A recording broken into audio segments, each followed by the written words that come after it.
Bienvenue sur ma chaîne YouTube. L'objectif aujourd'hui sera de vous montrer comment j'intègre ces avions de chasse dans ma réalisation, dans mon photomontage.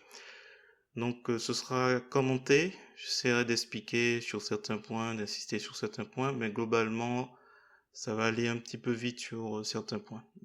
Si à la fin de cette vidéo vous trouvez les explications intéressantes, je vous remercie de me mettre un pouce vers le haut et de me laisser un commentaire. Et n'hésitez pas également à vous abonner à ma chaîne pour voir d'autres contenus de ce genre. Et sur ce, je vous souhaite un bon visionnage. Donc là, on est sur Pixabay, on clique droit de la souris pour copier l'image. Et ensuite, on retourne dans l'éditeur d'image GIMP pour coller édition, coller comme, nouveau calque. Donc on le colle exactement au-dessus de celle qu'on souhaite comme calque. Donc là, on le positionne pour l'instant en dessous du groupe calque ciel.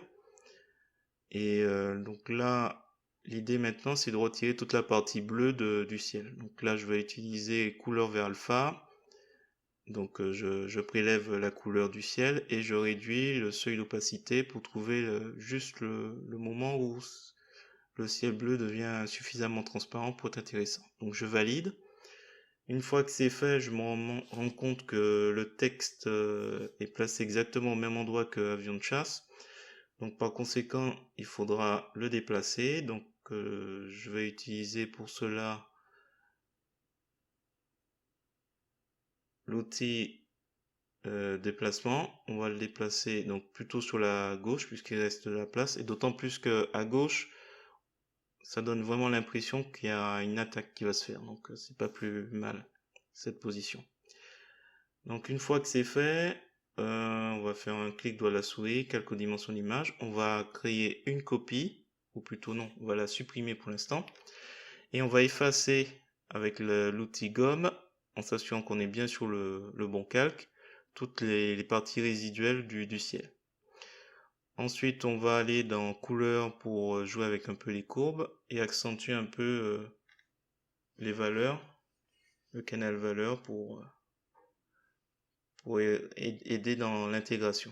Donc là, j'ai déplacé avion de chasse, le calque avion de chasse, juste au-dessus de ciel. Et on va réduire un peu l'opacité pour donner une meilleure intégration de cette photo avec l'ensemble. Voilà. Une fois que c'est fait, il sera peut-être intéressant peut-être de le déplacer avion de chasse plutôt dans le groupe de calque ciel et continuer à réduire un peu l'opacité pour améliorer un peu. Bon, de toute façon, là, on est un peu trop. Mais bon, globalement, voilà, on essaie de jauger au mieux. La dernière manip, ce sera d'accentuer un petit peu plus à nouveau avec les courbes. Donc en faisant peut-être un léger S, enfin une légère courbure pour accentuer. Donc là, on valide. Et on efface les éventuels résidus qui restent encore du ciel. Voilà. Ce qui reste à faire, c'est régler un petit peu sur l'ensemble. Là, je crée une copie d'abord. Et je vais encore à nouveau régler l'opacité. Voilà, tant qu'il y a quelque chose qui gêne, on essaie de régler au mieux. Donc avant, après.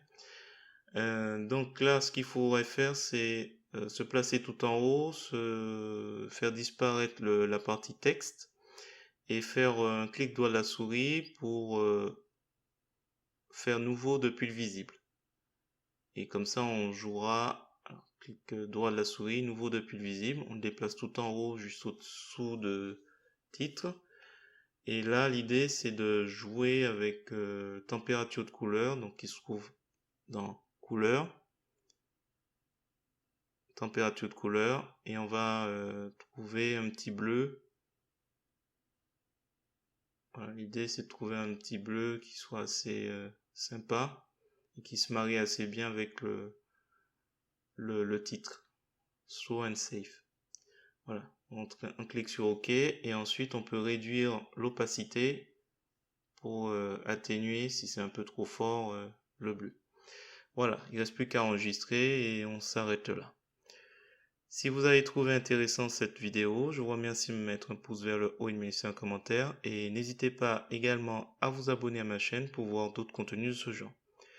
Et sur ce, je vous dis à bientôt pour d'autres tutos sur GIMP ou LibreOffice.